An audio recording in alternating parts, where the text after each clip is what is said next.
Good afternoon or good evening to everybody out there watching here on our FanDuel TV social channels. Dave Weaver talking Pacific Classic, not just the Pacific Classic, but some of the races on the undercard as well. Hopefully you watched the draw on Tuesday with Todd Schrupp, and we found out that not only is it going to be Journalism and Nysos, the two expected horses, I think, in the Pacific Classic, but also Fierceness coming in from the East Coast for Todd Pletcher and returning to the track he ran so good at last year when he was second in the Breeders' Cup Classic. To join me to talk about these great races, live from Del Mar. He just got off the air 5 seconds ago. Look at that backdrop. Joe Talamo. What's up, Joe? Ice cold. What's up, Dave? All good. I got to give a shout out to my man. Cold. I got to give him shout out to my man, Miles Feld. We were just on the set right there with Todd Schrupp. I actually didn't know we were staying till 6. I was going to stay on the set, but they closed it up. He hooked me up with this great spot with the view in the back. So right by the paddock here. Unbelievable. Looking good. I'm at home. So let's talk about it. The Pacific Classic, a race that is so important to California, $1 million. And this is one of the better fields I think we've had in quite some time, Joe. I tell you what, I'm so excited for this race. Win or lose, this is the matchup that we were hoping for. I know Journalism and Fierceness, they were kind of waiting to the last minute to decide. I think we always knew Nysos was going to come, but I tell you what, the big three, I cannot wait to watch them run. This is one classic that I've been waiting to watch for a long, long time. It's not easy for a 3-year-old to beat older horses when they're trying it for the first time. That's what Journalism's doing. So we know what he did in the Preakness Stakes. He had all that trouble turning for home, got bounced around by goal-oriented, and he overcame that and was able to catch Gosker. If for some reason somebody's living under a rock and they didn't see it, take a look at this, Joe. I mean, how can Journalism possibly win at this point going back to the Preakness? Incredible. That was the first Preakness I've ever been to. I worked with you that day for the first time. I watched this race live from the infield, and I remember when the trouble happened, I'm thinking he's going to run third or fourth and then come back into Belmont after that. I still to this day, even watching this replay now, how he got up and actually won is absolutely sensational. If he would have gotten up for second or even third by a length or two, I would have thought that would have been amazing. But for him to actually have the grit to get up and win, just absolutely insane. So he was even money in the Preakness after finishing second in the Kentucky Derby. He's the only horse that ran in all 3 legs at the Triple Crown, came back and was third in the Belmont as the favorite. And then he would come back as the 2-5 favorite in the Haskell. This is a race I'm going to remember for a long, long time because I was standing right around the winner's circle area and he just didn't look like he was really going to get there. Maybe he was tired. He had raced all of the Triple Crown races and he just maybe wasn't bringing it. And all of a sudden his competitive nature kicks in. You should have heard the crowd here at Monmouth Park. The roars when they hit the finish line was unbelievable. Between the quarter pole and the finish line, I must have changed my mind 5 times whether he was going to win or lose. Turning for home, Umberto Rispoli had so much horse, it looked like he was going to slingshot and win by 2 or 3 lengths. Once he switched leads, it almost looked like he was spinning his wheels a little bit. And to your point, just never looked like the Journalism we knew to kind of rocket by. And then all of a sudden, inside the 16th pole, he just exploded like an absolute cannon. And again, I feel like every single race, win or lose, he's just such an exciting horse to watch. And I think Aaron Wellman and Eclipse Starbreds and Michael McCarthy have just trained and conditioned him meticulously because that's so hard, starting from the San Felipe all the way till now. He's never skipped a race, ran in every single Triple Crown race, and has been right there in every single one. If he hasn't won, he's been right there second or third, has never been off the board in any of his career starts. So win or lose on Saturday, I just want to say that the conditioning that team has done for Journalism is absolutely A+ and masterful. Yeah, and it seems like he's got the mental edge on everybody, and of course the physical specimen that he is too. He's got it all, and that's why he is one of the favorites in this year's Pacific Classic. But he's not the morning line favorite. It's going to be really close. He might be favored, he might be second choice, but between him and Nysos, they're 8-5 and 9-5 in the morning line. But let's talk about Nysos. This guy won by 10 lengths in his first ever start down at Santa Anita, back when he was a 2-year-old. He won the Bob Hope at Del Mar by more than 8 lengths. Now, this is a horse that everybody was wanting to see come back, and he won the Bob Lewis, and then he was off the Triple Crown Trail. We didn't see him for well over a year, and he came back and he won the Triple Bend and the San Diego Handicap last time out here at Del Mar, and that has pretty much put him on this skyrocket launch back into stardom, where he was really a forgotten horse for a long, long time. And now he's the favorite for the Pacific Classic. One thing he's never done, Joe, is go this amount of quarter distance. Is that something that you're worried about at all? I mean, it's definitely a question mark, but I tell you what, if you're going to leave it up to anybody, leave it up to Bob Baffert, who's Mm. won this race 7 times with some of the best horses in the history of our sport. So if there's one trainer that knows how to condition a horse to win the Pacific Classic, it's definitely Bob Baffert. And just visually watching his 7/8 work and 5/8, absolutely sensational. And he's 5 for 6 lifetime with one career loss. Who's that lost to? Mind Frame, who's Yeah. one of the best older horses in the country. I mean, you can make the argument he could be 6 for 6 undefeated. And I thought his last race was one of the more impressive ones because most of his races, but besides the Churchill Downs, he kind of lays outside and makes a run. He took dirt that day. And Mm. again, it wasn't the greatest field in the world, but I love the way Flavian Pratt was able to kind of let him settle and get off the bridle and make that big run because I think he is going to need that going from a mile and a 16 to a mile and a quarter. But it is a question mark, but 100% definitely capable. He has speed. When he won his maiden, he went 21 and 344 flat, 108 and change, but he's never been on the lead since then. And they've pretty much tried to get him to be a horse that relaxes. And he's proven time and time again that he can absolutely do that. So are you expecting him to take another backseat here to some of the inside speed? I think with his post position being 4 out of 8, Flavian Pratt really has the luxury to kind of break and see what everyone else does. I would have to think with Fierceness drawing the one hole, knowing that he's the type of horse that doesn't really like dirt in his face, runs his best, whether he's in front comfortably or can kind of get outside and lay second or third and kind of settle right outside. Flavian's going to, play the break and he'll know the first few jumps, what kind of everyone else does. We spoke to Craig DeLazzi today on air. I don't know if you saw that. It was so cool. He was actually schooling Midnight Mammoth, and he said we're taking no prisoners Oh, and yeah. we're going to the lead no matter what. So that, to me, that kind of throws a monkey wrench into everything. If Fierceness from the one hole does try and go or tries to get outside, I think Nysos is going to, Flavian is going to know riding Nysos. If Johnny's going to try and come outside, he's going to try and keep him pinned in for as long as possible to make him uncomfortable. Well, let's go back to last year's Breeders' Cup Classic, where Fierceness had post position number 9, bulky 14 horse field, but he showed speed. He was up into that half of 44 and 4, and he never quit trying. He was able to put Forever Young away, but then he could not hold off what's turned out to be one of his arch rivals in Sierra Leone. Sierra Leone would blow by him late on the outside, but he hung in there for a second, and then he would lose to Sierra Leone last time out in the Grade 1 Whitney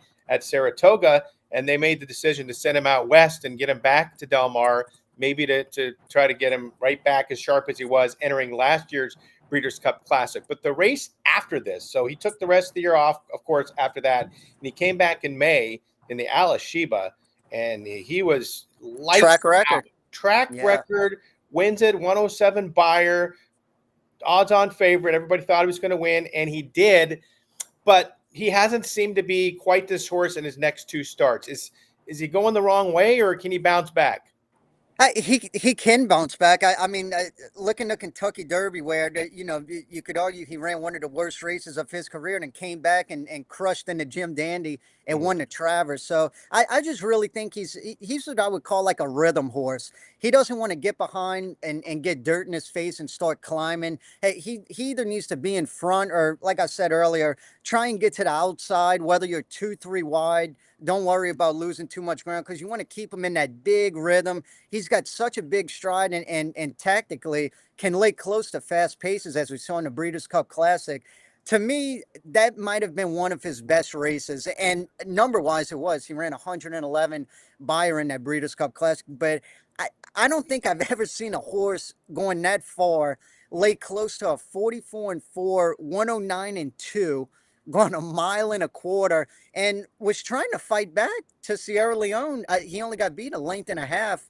I I think it would have to go absolutely crazy for them to go any type of fractions that quick. So whether Midnight Mammoth goes to the front or not, if he could just get some type of a stalking trip to the outside, he's actually my top pick just because I know he truly wants to go a mile and a quarter, and there's question marks for the other two. So you're picking Fierceness? I am. Okay, I'm going to go with journalism. I picked Sovereignty in the Derby. I picked journalism in the Preakness, and then I thought journalism could turn the tables on him in the Belmont, and he proved that right now he's second fiddle to Sovereignty. Yeah. We'll see if he wins here. What a matchup it's going to be with those 2 3-year-olds in the Breeders' Cup Classic against all the other great older horses. This year's Classic is unbelievable. It's a win and you're in this Pacific Classic for the Breeders' Cup Classic.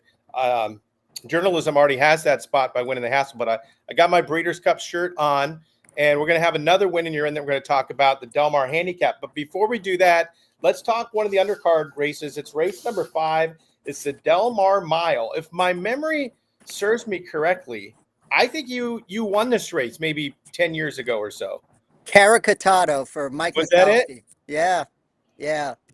I think obviously Obviously was the big speed horse, right? Once or twice. I think I've won it 2, maybe 3 times. I can't.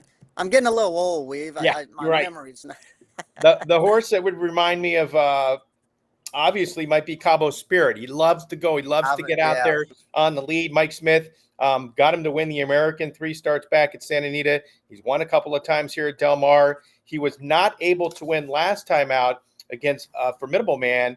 But, man, let's change gears and talk about Formidable Man. And Michael McCarthy and Umberto Rispoli have just been rattling off grade 1s and grade 2s with this horse the last couple of seasons. I went with Formidable Man for one purpose. He's 5 for 5 here at Del Mar. It doesn't matter if it's a mile or a mile and an eighth. I don't know if he likes the weather down here. I don't know what it is, but he runs all of his best races here in Del Mar. And Umberto knows this horse so well. He's ridden him almost all of his career. I think he's only not ridden him, 3 times. So if there's somebody that knows this horse, it's definitely him. I'm sure he works him quite a bit, but just a fun horse to ride. When they go fast, he can lay further back. When they go slow, as they did right there in the Eddie Reed, he can lay up close. So I just think he's going to get such a good trip. I think there's some speed in there that could set up well for him, and I would look for him to make it 6 for 6 here at Del Mar. Do you think he's maybe a little bit better, getting a little bit of added ground, mile and 16th, mile and 1/8, or is a mile going to be right good enough for him? I mean, he won the Oceanside here last year, going a flat mile. He did have some pace to run at, which I think he is going to get Saturday. So it really doesn't bother me at all. His last couple works are very, very sharp. So I think it's going to put enough speed him in to where he's not going to be too far back, depending on how fast they go, but should get first run on him. We've had to be very impressed with what we've seen from Antonio Fresu this meet at Del Mar coming into the weekend. He's the second leading rider behind Juan Hernandez. He's aboard the 3-horse Almendares, who's the 5-1, probably going to be maybe your third choice at post time. Huge win last time out when he took the wicker, coming from way off the pace. He's my second pick in here, right, to Formidable Man, just because of that. He's another one. Talk about loves Del Mar. He's 3 for 7 here with the second and third. Very consistent horse, and this matched his career best Beyer, and his 2 best Beyer speed figures are 100. What track did he do that at? Here at Del Mar. And the Del Mar Mile last year, he just missed by a head, finishing second at almost 10-1 that day. And he's another one, just such a fun horse to watch run, has a huge turn of foot in the end. And like I said, I think there's going to be enough pace in here to set up for him to come with that late run.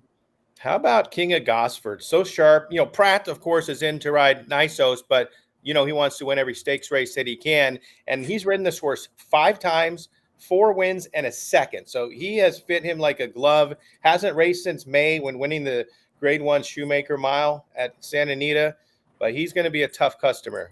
He is, and he's another one. He ran his best race here, winning the neck in the Shoemaker Mile at 4-1. It was 100 buyer, which is 5 points above his highest one at 95. So Phil D'Amato has him in absolute peak shape. And what's scary about him, I'm sure Phil on purpose kind of waited for him to run here and then maybe go to the Breeders' Cup. So you talk about a horse that's in absolute peak conditioning right now, is definitely king of Gosford, and loves this mile distance. 5 starts, 3 wins in a second. Only has 1 win from 4 starts here at Del Mar, but you can't argue the fact he's in the best form of his career right now. You know, the big X Factor horse in here is on the outside. That's Full Serrano.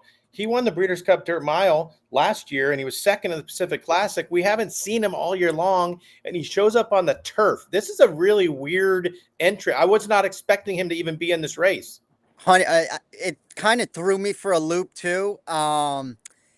I would have thought maybe to get he's coming off a 9-month layoff, so this is his first race back in quite a while. His works look absolutely sensational, so I'm sure he's ready to go for John Sadler. But I thought he would have been more of like a Pat O'Brien type horse to come back in, maybe 7/8 and then stretch him out. But this horse is won on the turf back in Argentina, actually going 1.25 miles. So distance isn't an issue. And we remember last year in the Pacific Classic, he just missed by a half a length. But I'm really not sure what to do with him, just because those races in Argentina he has 1 win, a second and a third, and a 7th place on turf. I'm not quite so sure how those numbers stack up to his dirt races here in the U.S. So can he win? Absolutely. If he goes back to the Breeders' Cup Dirt Mile where he ran that 104 buyer, but there's so many true turf horses in here, it's hard to leave those off. I'm going to go with King of Gosford. Where are you going to go? I am going with Formidable Man. Okay. So we have the 2 favorites. Let's talk the 11th race. That is going to be the Del Mar Handicap.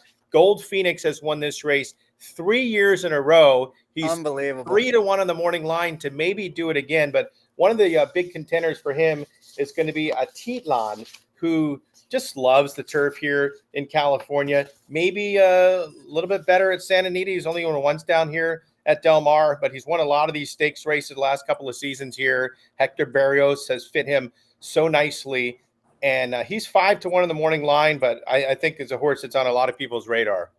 No, absolutely. He's 1 for 4 here at Del Mar and ran a really good race in the Shoemaker there with Antonio was aboard him that day, came flying. I went, you know what, Gold Phoenix, I'm actually rooting for him to win 4 in a row. He's such a cool horse.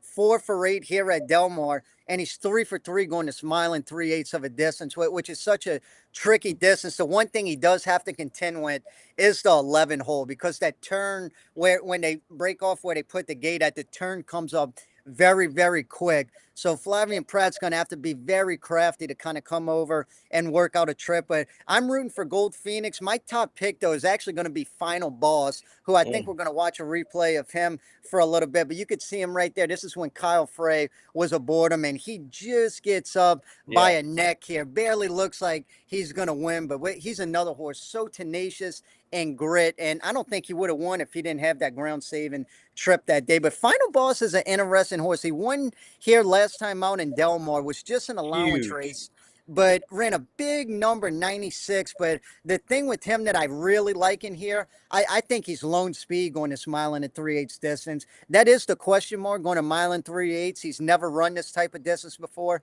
He has run a mile and an 1/8, and he won by a nose, set some soft fractions at Santa Anita, 48. He ended up finishing in 147, which is actually a pretty decent time. But if he could get to the lead, Juan Hernandez is absolutely sensational about nursing horses on the lead. I could definitely see him trying to open up and steal in this race, and maybe getting first jump on Gold Phoenix if he finds himself a little too further back with that outside post. That was just an allowance race, but it felt like a stakes race because Gold Phoenix was in there and he beat Gold Phoenix. That was, exactly. I think it was either 16 or 18 straight stakes races for Gold Phoenix before he dropped into the allowance, but everybody knew he was using that race as a stepping stone. So I think we'll see a little bit sharper Gold Phoenix than we did last time out, But I love the way that Final Boss didn't make. There's a big speedball in there. I thought he had to make the lead. He didn't. He sat and he was still huge. I don't know about the 11 furlongs. That's going to be a test for Final Boss. But I will tell you this: he's coming into the race better than ever. Yeah, he is, and that's why I think he's to try and beat the favorite Gold Phoenix. I definitely think he's got a good shot. Saying that, if Gold Phoenix does get a good trip under Flavien Prat, I think it's his race to lose and try and make it 4-4, 4-4, because this is such a unique distance of 1.375 miles. It's a true marathon race on turf, and we know that he absolutely loves it. And I totally agree. I give him a pass for losing his last race going a mile. That is way too short for him. And knowing that Phil D'Amato ran him in that just to get a stepping stone into him instead of working him all the way up into a long race like this, I think it really sets him up in a key race for this. So I think we're in agreement. We're gonna pick Final Boss, both of us. Yeah. Yeah, I like it. All right. So we were a little bit different on the other races, but we agree here. Ice cold. Final Boss, Gold Phoenix. Gold Phoenix for second, and the 3-race winning streak in the Del Mar Handicap. All right, quick recap, and then we're gonna call it a night. Back in the Pacific Classic, I'm gonna go with the Preakness winner and the Haskell winner, Journalism, and we're both trying to beat Nysos, I guess, because you're gonna go Fierceness, yeah. Well, yeah, and I'm gonna tell you, this was this was really hard to do, because literally the reason I'm picking Fierceness is because I know he can get 1.25 miles, and he's run the highest buyer twice, 111 going 1.25 miles, saying that he really needs to get a good trip under Johnny V from the rail post. If he would have drew outside, I think it would have been a lot better for him. So he's definitely going to have to contend with that rail post. So he's no slam dunk whatsoever. Nysos, I absolutely love. And as far as working wise, I don't think any horse is working better than him in here. But literally the only reason I'm not picking Nysos and Journalism, who I've picked in every single one of his races from the San Felipe since the Haskell, is just that 1.25 miles. I know 100% Fierceness can get it and is capable of running 110 plus buyers. Saying that, if he doesn't show up, I think we can see an unbelievable performance by Nysos or Journalism, who are, I mean, absolute rock stars in this game right now. All right, in the mile, I'm going to go King of Gosford, and your Formidable Man. Yes, Formidable Man, Michael McCarthy and Umberto. And then Final Boss for us in the handicap as well. Joe, thanks for your time. Just a reminder to everybody to leave some comments here on our FanDuel Racing channels. If you want to comment on some of the horses that you like that maybe we didn't get a chance to mention, go for it. But join us on Saturday. We'll have that on-site coverage. By the way, it'll be a swan song farewell to Gabby Gaudet, her final show here on FanDuel TV on Saturday.